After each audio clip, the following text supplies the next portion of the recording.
Eu vou destacar algumas coisas nos versos que nós já consideramos e vamos prosseguir. Salmo 64. Ao mestre de canto, Salmo de Davi. Ouve, ó Senhor, a minha voz nas minhas perplexidades. Preserva a minha vida do terror do inimigo.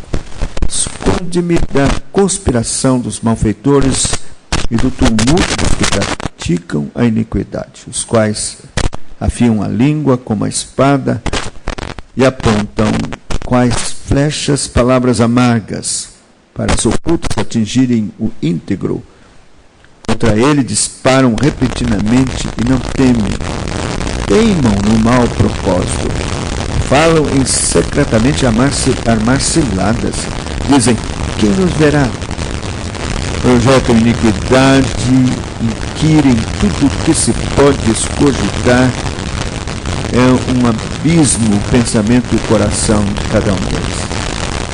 Mas Deus desfere contra eles uma seta, e súbitos se acharão feridos, e sarte serão levados a tropeçar. A própria língua se voltará contra eles. Todos os que os veem meneiam a cabeça. Todos os homens temerão e anunciarão as obras de Deus, e entenderão o que ele faz. O justo se alegra no Senhor, e nele confia. Os retos de coração, todos se gloriam. Nós já fizemos a exposição desse texto, quero ressaltar algumas coisas importantes. A primeira parte, até o verso de número 6, nós temos aqui o salmista expondo nesta oração os seus inimigos. Ele apresenta os seus inimigos e apresenta a estratégia dos seus inimigos contra ele. A forma como eles procuram atingi-lo. Então ele apresenta diante do Senhor, numa oração, numa súplica. Ele está em perplexidades. E então não tem para onde correr. Ele então vai ao Senhor. Muito provavelmente, como nós dissemos, esse o salmo foi escrito por Davi na situação em que ele se encontrava fugitivo de Saul, cercado por todos os lados, e ele não tinha esperança na sua própria vida. Era um bando pequeno, um grupo contra um exército de soldados bem treinados, e na verdade, naturalmente, humanamente falando, não havia como Davi pudesse escapar juntamente com o seu bando. Mas Davi está firme, pelo menos em duas coisas. Ele está firme na sua integridade, na sua inocência. Ele não estava fugindo por ter praticado algum mal, alguma injustiça contra o rei ou contra Deus. Em absoluto. Ele estava fugindo por culpa da inveja do rei mesmo, que queria matá-lo porque estava já sabendo que o reino estava para passar para ele. Então, não havia culpa. Meus irmãos, é muito importante, quando nós estamos passando grande aflição, nós temos a consciência absolutamente tranquila. Somos pecadores, mas se tratarmos do nosso pecado com Deus, em arrependimento, confissão, crendo mesmo na misericórdia, no perdão de Deus em Cristo Jesus, então, nós podemos ter certeza e consciência tranquila de que Deus haverá de nos socorrer. Então, Davi estava com a consciência tranquila. A segunda coisa, ele havia sido ungido por Deus para assumir o trono de Israel. Ele não pediu isso, não procurou isso, não lutou por isso. Em absoluto, ele estava cuidando das ovelhas, mas o Senhor mandou que Samuel fosse lá, e ele foi chamado. Então Deus disse, é esse, e Samuel derramou óleo sobre a sua cabeça e o ungiu. Então Davi estava guardando no coração isso. Deus tem um propósito, certamente não é para eu morrer. O Senhor não faria um desatino desse, me ungir para ser rei, e agora eu vou ser morto pelos soldados de Davi. Outra coisa que tranquiliza o nosso coração, meus irmãos, com relação às lutas, os perigos, as dificuldades, é que Deus nos chamou por sua graça para sermos seus. Você ouviu a voz do bom pastor. O Espírito Santo confirma com o seu Espírito, testifica de que você é um filho de Deus e que, portanto, Deus tem um propósito na sua vida, para a sua glória, para o seu serviço, para o seu louvor. Então, essas duas coisas devem tranquilizar o coração de um crente, como era o caso de Davi. Mas isso, de maneira nenhuma, tirava de Davi a urgência de buscar a presença de Deus na hora da aflição. Ele estava perplexo por todas as coisas que estavam acontecendo.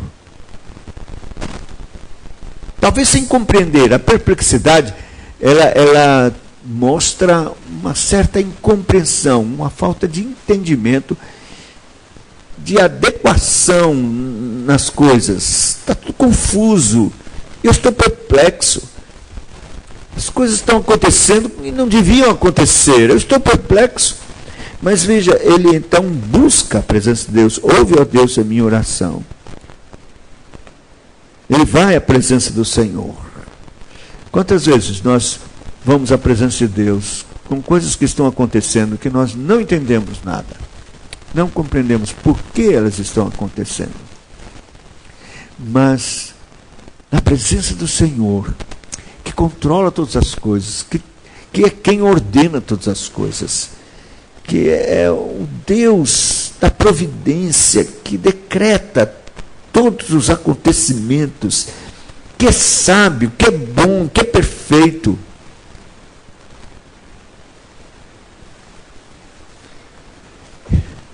É na presença de Deus que a nossa perplexidade deixa de ser perplexidade.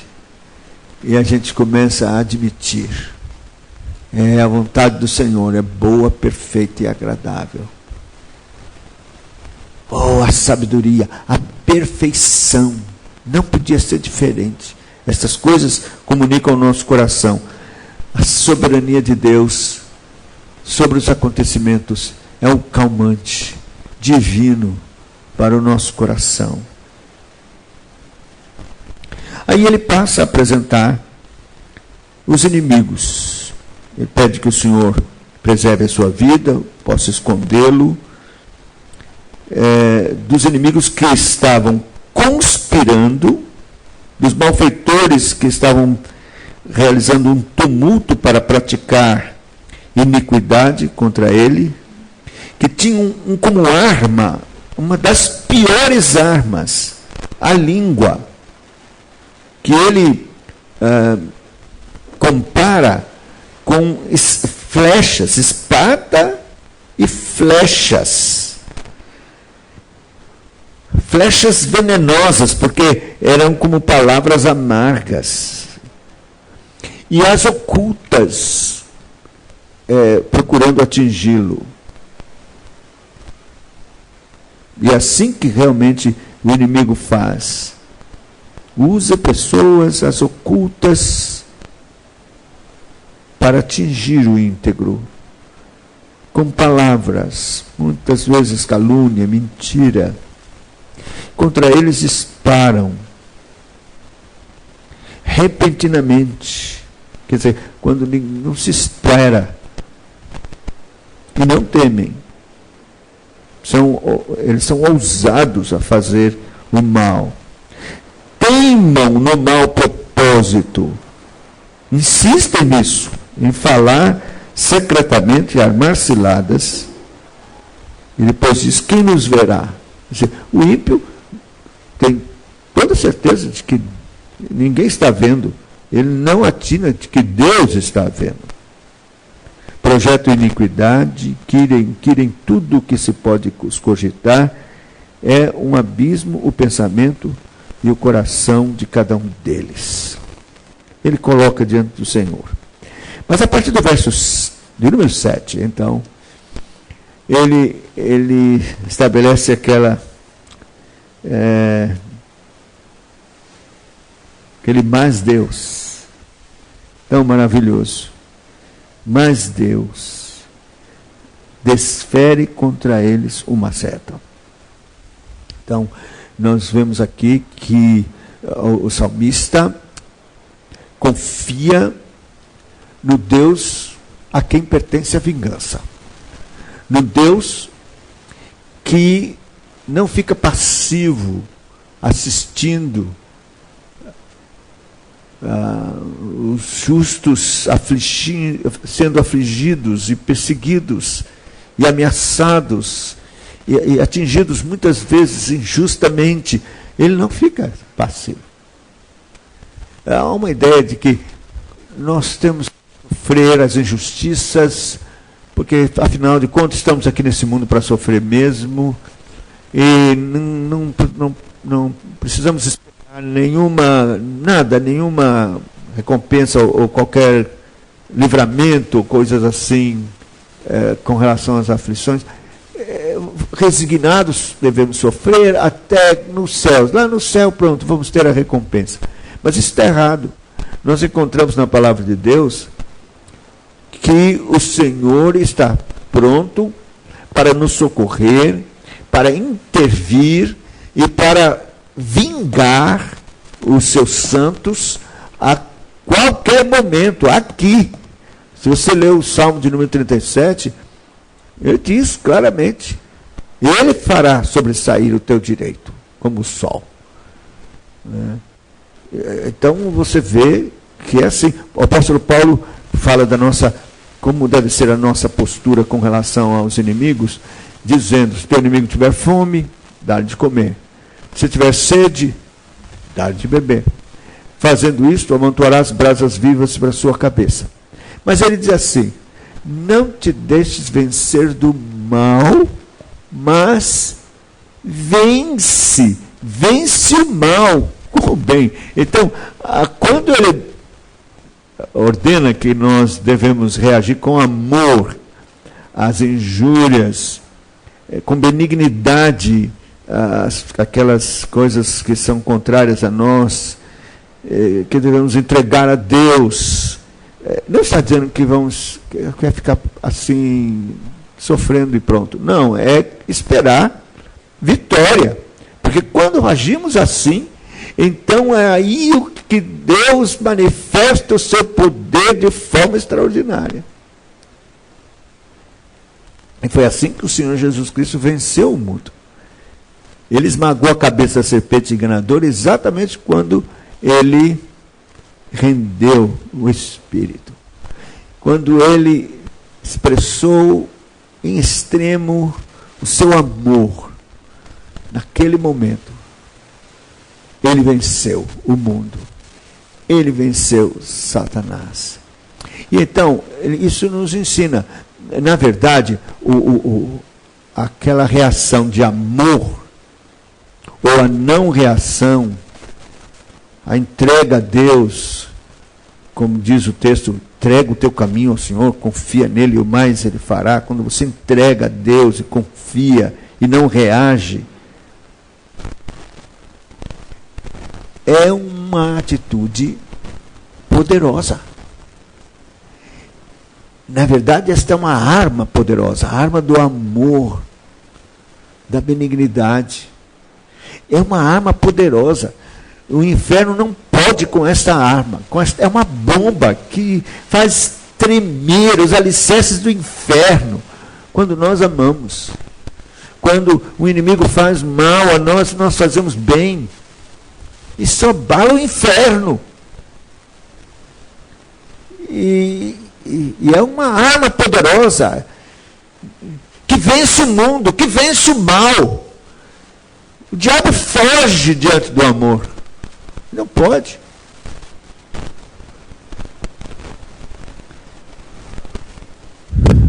Porque Deus intervém. Deus desfere contra eles uma seta. De súbito se acharão feridos. A seta de Deus é certeira. Deus não erra. Lembra do caso de Acabe? Acabe falou para o Josafá: se veste como rei e eu vou vestir como soldado qualquer aí no meio da soldadesca e tal, crendo que pudesse se ocultar dessa forma. E diz o texto que um soldado atirou uma flecha ao acaso, e a flecha entrou exatamente na dobra ali da armadura e atingiu Acabe. É a seta de Deus, é a seta que não erra, é o míssil teleguiado, vai atrás.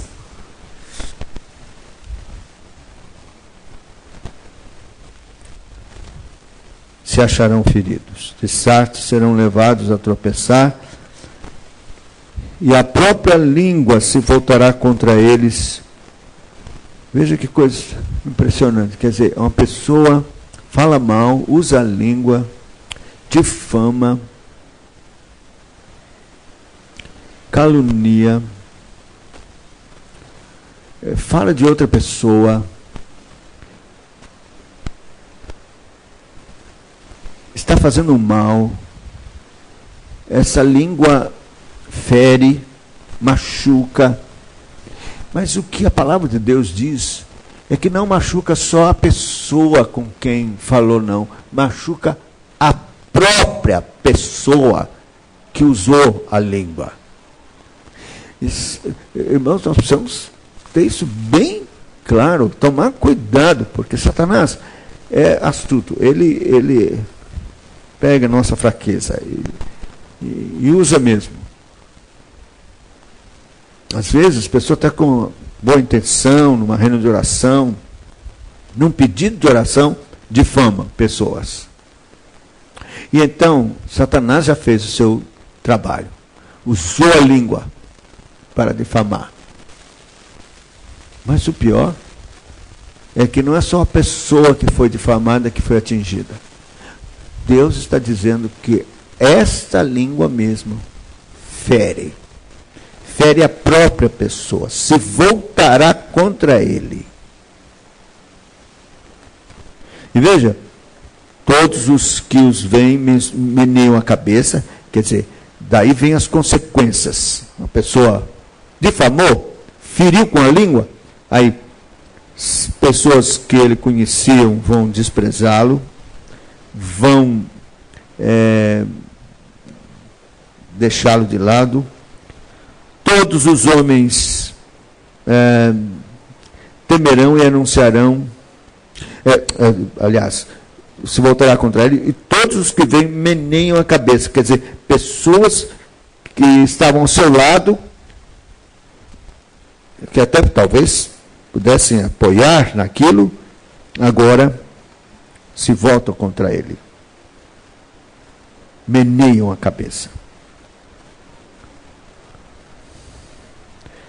E, meus irmãos, todos os homens temerão e anunciarão as obras de Deus e entenderão o que ele faz. Isso quer dizer o seguinte, que o direito daquele que foi ferido com a língua, com a calúnia, com a difamação injusta, Deus se carrega de levar bem alto. Todos vão compreender, todos vão entender e compreender o que Deus fez, exaltando um e ferindo o outro. O justo se alegra no Senhor, e nele confia.